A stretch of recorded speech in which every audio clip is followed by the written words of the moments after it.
Ce cours 14 vous propose de faire le point sur tous les acteurs et sur les mécanismes de la réponse immune que nous avons vus, en abordant maintenant leur rôle dans les interactions entre les hôtes et les microbes, et finir avec un aperçu des troubles de l'immunité. Ce sera le dernier cours.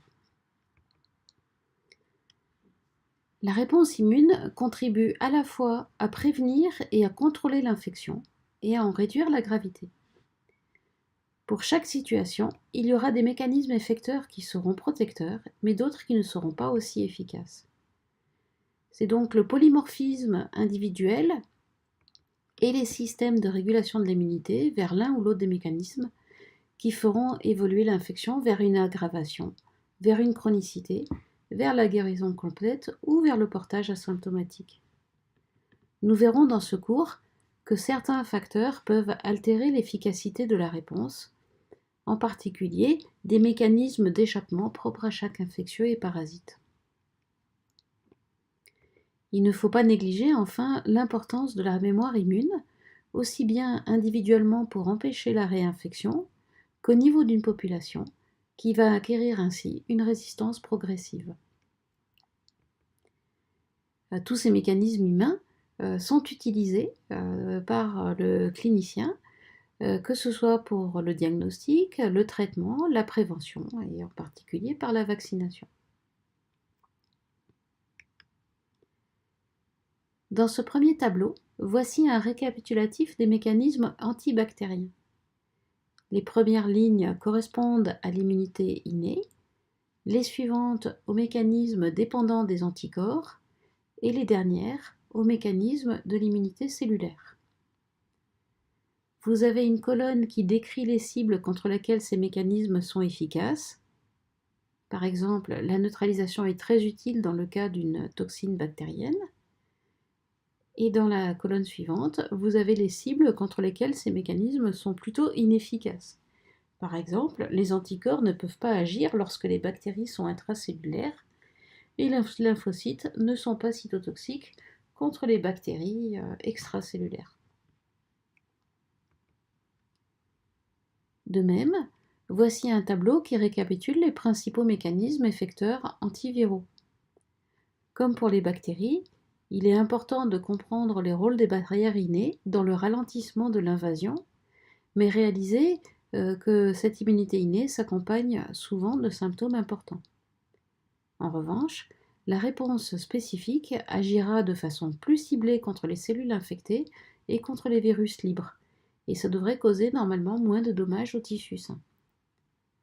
L'équilibre entre les dommages cellulaires dus aux virus eux-mêmes et les dommages dus à la cytotoxicité lymphocytaire dépend de la plus ou moins grande pathogénicité du virus, mais aussi des capacités de régénération du tissu atteint. Enfin, voici un troisième tableau correspondant aux mécanismes effecteurs antiparasitaires. Attention, je n'ai pas présenté les protozoaires car ils sont trop divers pour un seul tableau, mais seulement les principaux mécanismes contre les parasites métazoaires, les vers ou les acariens. On peut voir que les anticorps jouent alors un rôle prédominant, et en particulier la classe IgE, en activant les mécanismes de dégranulation et les mécanismes d'activation des mastocytes. Il y aura souvent alors une inflammation élevée. À noter que lorsque ces parasites sont externes, sur la peau ou dans la lumière intestinale, la réponse systématique reste souvent très inférieure à la réponse locale.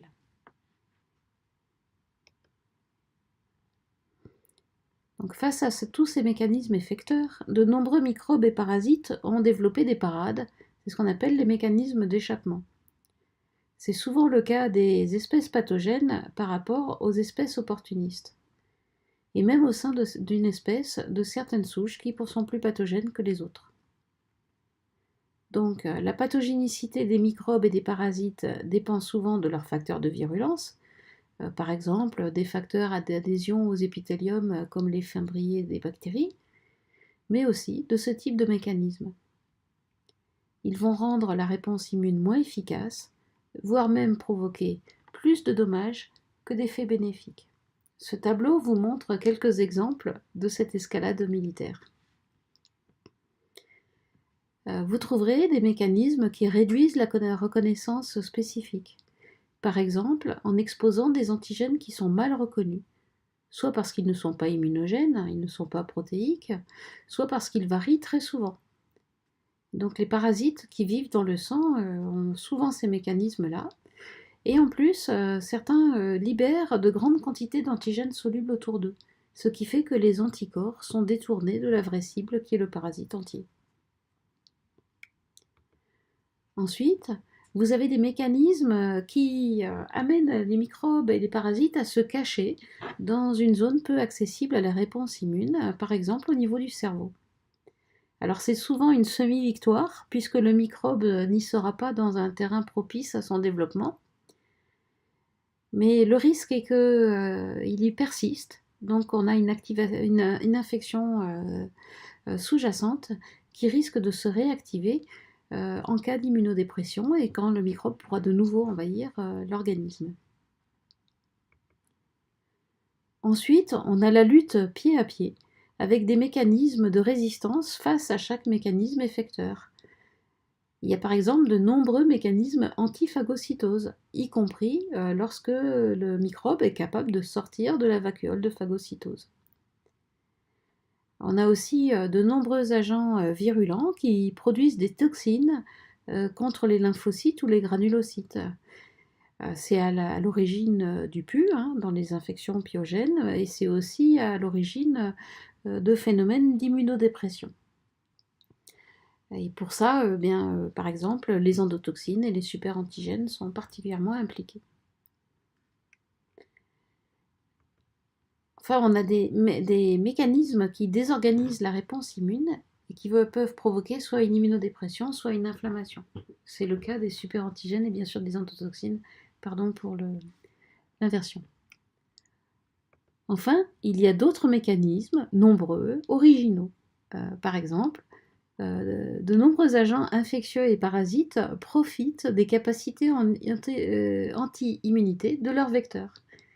Ainsi, la salive des tiques a un effet anti-inflammatoire qui va favoriser l'invasion par les bactéries ou les parasites qu'ils transportent.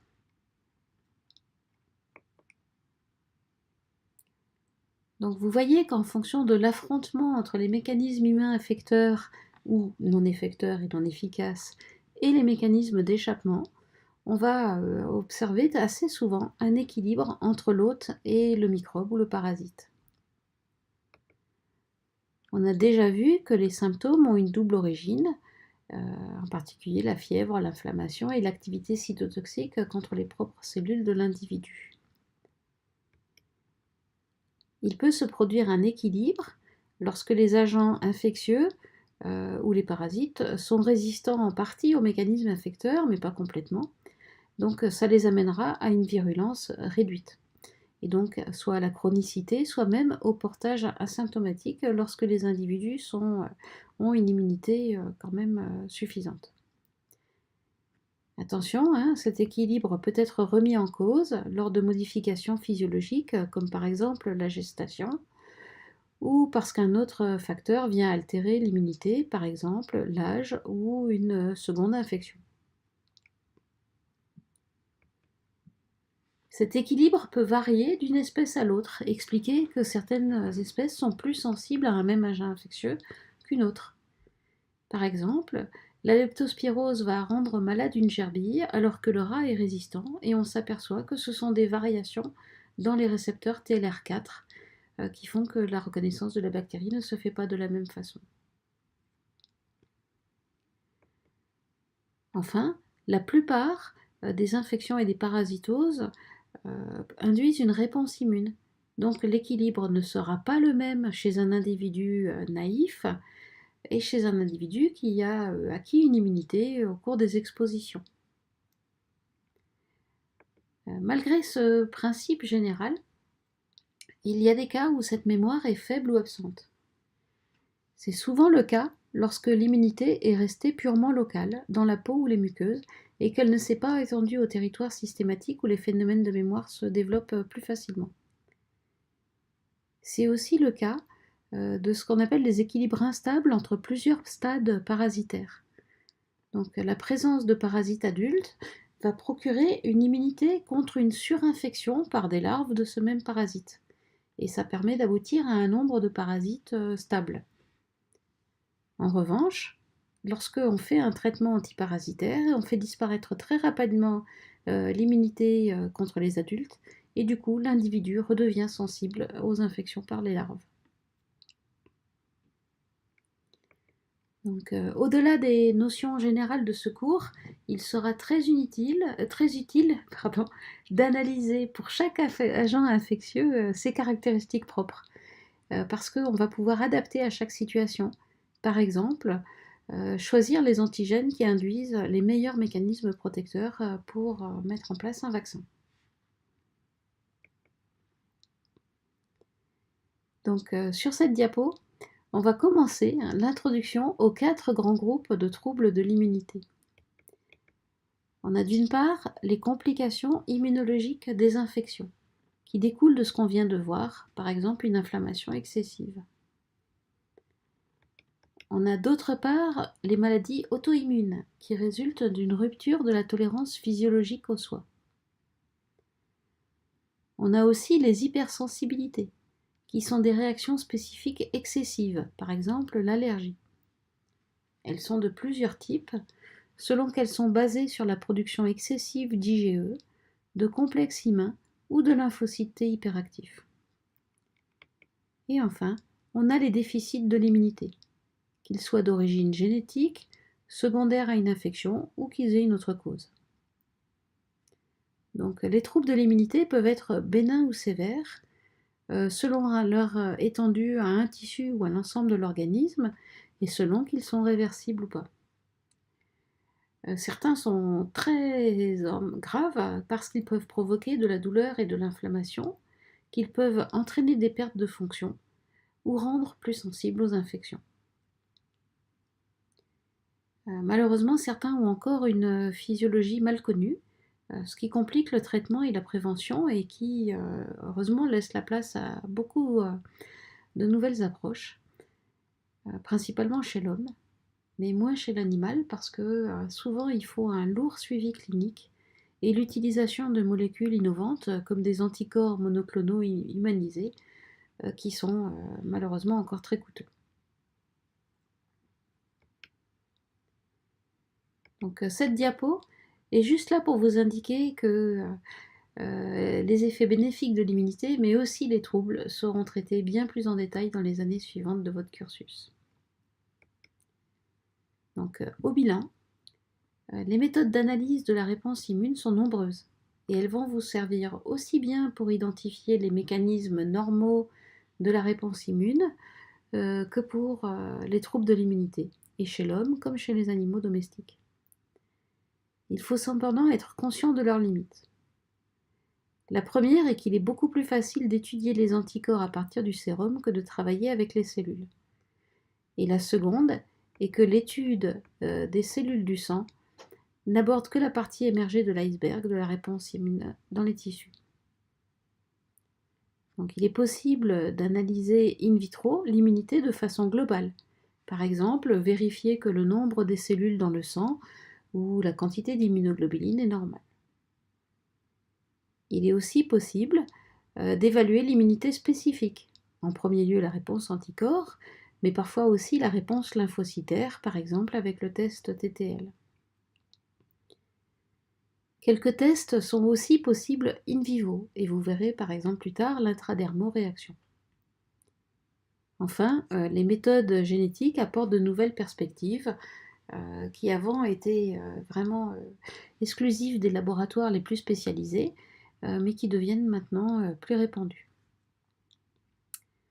Voilà, il est temps maintenant de clore ce cours de première année, dans lequel on a vu les acteurs et les mécanismes, et pour passer plus tard à l'application médicale de toute cette connaissance de l'immunité. Fin de ce cours, fin de ce module.